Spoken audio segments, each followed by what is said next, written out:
Greetings and welcome everyone to Retro Game Repairman, where we learn to get vintage video games to run on modern hardware. I'm your host Ace, and today's entry is a title that has a very mixed reputation: Star Wars Starfighter.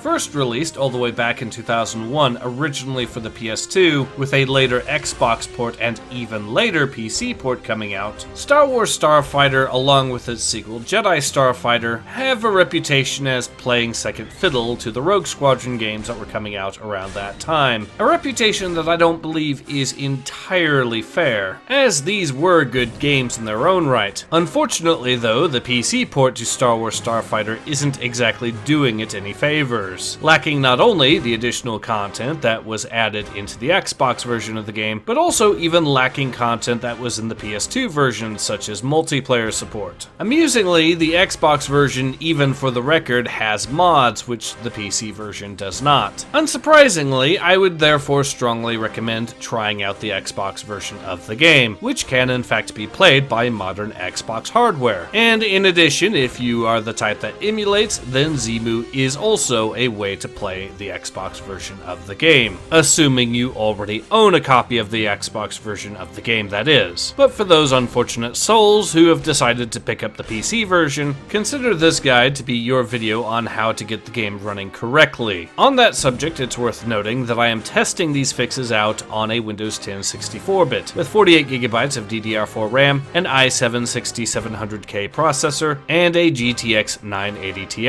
It's also worth noting that I have tested these fixes out on the Steam version of the game. And with all of that said, let's dive in. So the first thing you'll want to do is download and extract DigiVoodoo 2. And once this is done, go into the MS folder and then the x86 folder and copy the files shown here, and paste them into the game's game folder, which itself is located within the game's directory. Once that's done, go ahead and open up DigiVoodoo 2 and configure as shown here. This should not only allow your game to run in a modern resolution, but also appears to fix the aggressive camera shaking issues that people have been having. So now the PC version of the game should be running, but just in case you're having issues, here is a little bit of troubleshooting I would suggest. For a start, if you're having issues getting the game to boot, there are two potential solutions. The first would be to download and install DirectX 9.0C, and for those curious, I will be leaving a link in the description below to that. Additionally, you might also want to try setting the game's compatibility mode to Windows XP Service Pack 2. The file you'll want to do this to is the europa.exe file, which is of course located in the game folder within the game's directory. So your game should in fact now be running in a modern resolution and at least playable. Like I said, I would strongly suggest playing the Xbox version over the PC version, but if the PC version is the only version you readily have available, then I do at least hope this guide will be of some use to you. And I also of course hope to be back again soon with another one. But in any case, this has been Ace. Hope to see you guys again soon.